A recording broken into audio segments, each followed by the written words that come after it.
Okay, let's try this again. Welcome to Reading by Moonlight. I apologize to anybody who happened to have seen the previous video. Apparently, my laptop does not like recording video and posting it online, so I'm going to try something a little different. So just to recap, reading a few pages from His Bloody Project, if you can see that, by Graham McCrae Burnett. Historical, it's fictional, murder mystery, delves into psychology and and kind of the madness of the human mind. And anyway, it's really well written, and I really like the book. And anyway, I'll get started in here. Statements gathered from various residents of Coldewey and the surrounding area by Officer William McLeod of Wester Ross Police Force, Dingwall, on the 12th and 13th of August, 1869.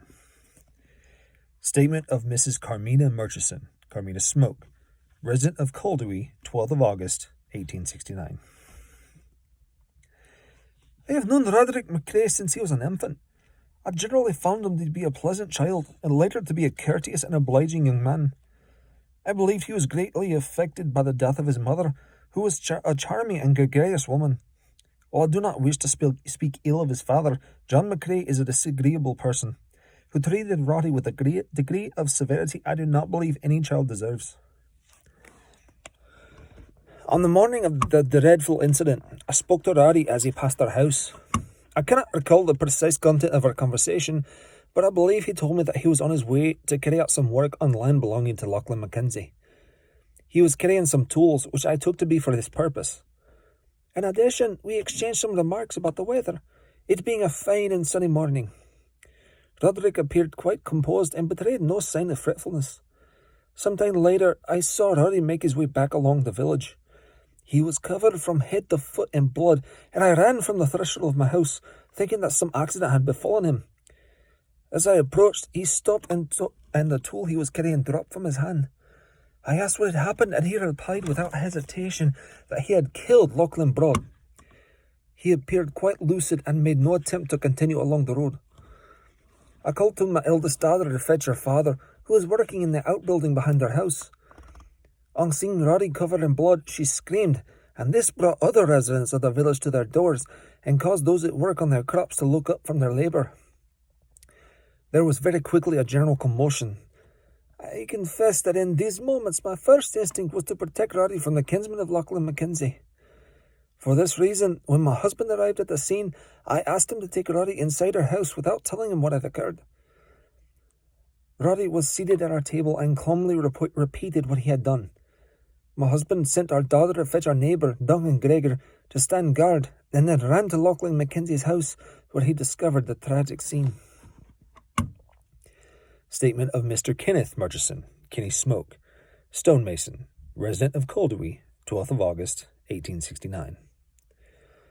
On the morning in question, I was working in my outbuilding behind my house when I heard a general commotion from the village. I emerged from my workshop to be greeted by my eldest daughter, who was greatly distressed and unable to properly inform me of what had occurred. I ran towards the congregation of people outside our house. Amid the confusion, my wife and I took Roderick McCrae into our house, believing that he had been injured in some accident. Once inside, my wife informed me of what had occurred, and when I asked Roderick if this was true, he repeated quite calmly that it was. I then ran to the home of Lachlan Mackenzie and found a scene too dreadful to describe. I closed the door behind me and examined the bodies for signs of life, of which there were none. Feeling a general outbreak of violence were any of Lachlan Broad's kinsmen to lay eyes on this scene, I went outside and summoned Mr. Gregor to stand guard over the property. I ran back to my own house and took Roddy from there to my outbuilding, where I barricaded him in. He did not resist. Mr. Gregor was unable to prevent Lachlan Broad's kinsmen from entering the premises and seeing the bodies there. By the time I had confined Roddy, they had formed themselves into a vengeful mob, which it took some time and persuasion to subdue.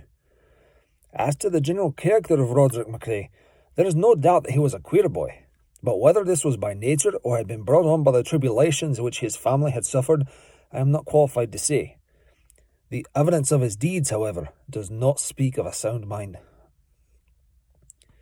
Statement of the Reverend James Galbraith, minister at the Church of Scotland, Camastrack, 13th of August, 1869.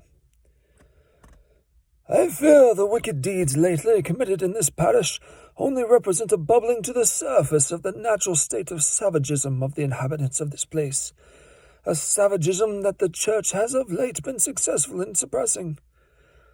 The history of these parts, it has been said, is stained with black and bloody crimes, and its people exhibit a certain wildness and indulgence.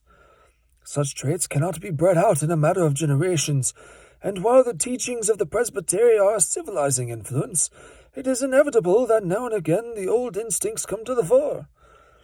Nonetheless, one cannot fail to be shocked on hearing of acts such as those committed in Culdery. Of all the individuals in this parish, however, one is least surprised to hear that Roderick MacRae is the perpetrator. Although this individual has attended my church since childhood, I always sensed that my sermons fell on his ears as seeds on stony ground. I must accept that his crimes represent, in some degree, a failure on my part. But sometimes one must sacrifice a lamb for the general good of the flock.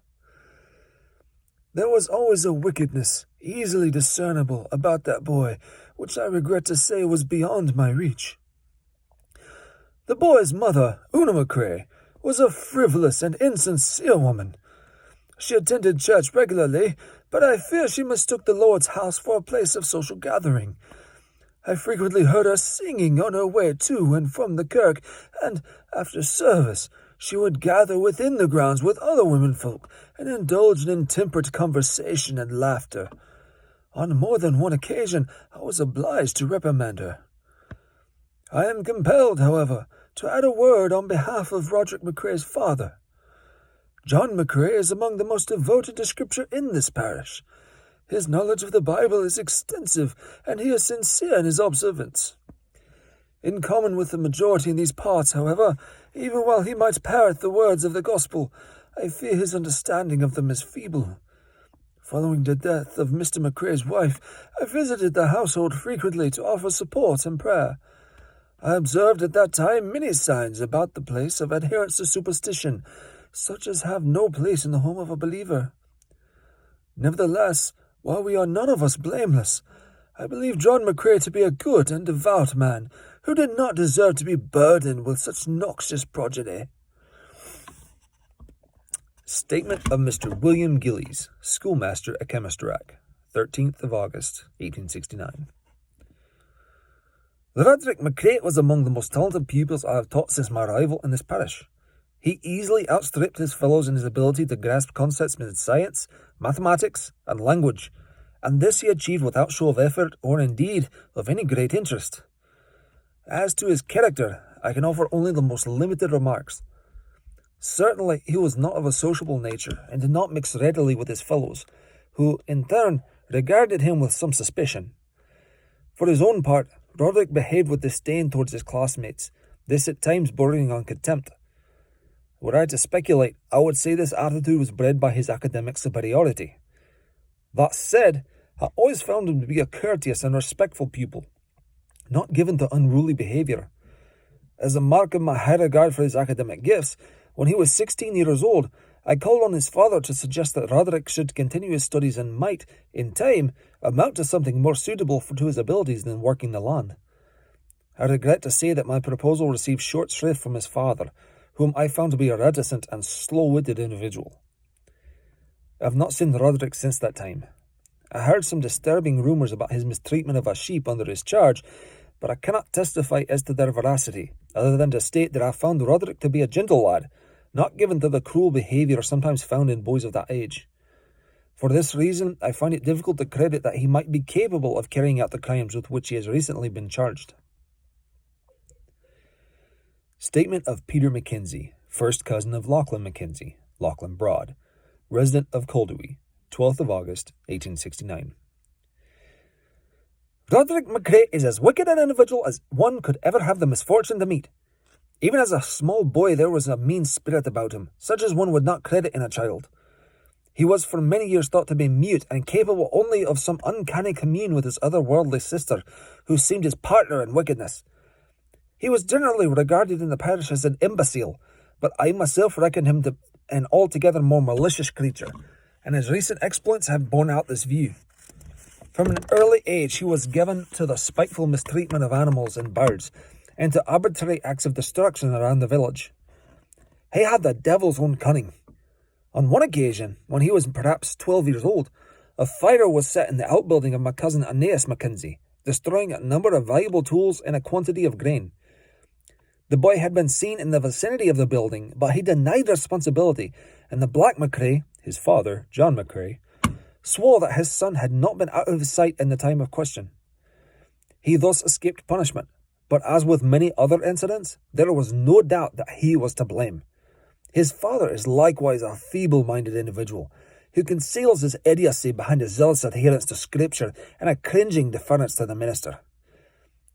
I was not present in Coldewey on the day of the murders, and heard about them only on my return that evening. Well, I hope you enjoyed it.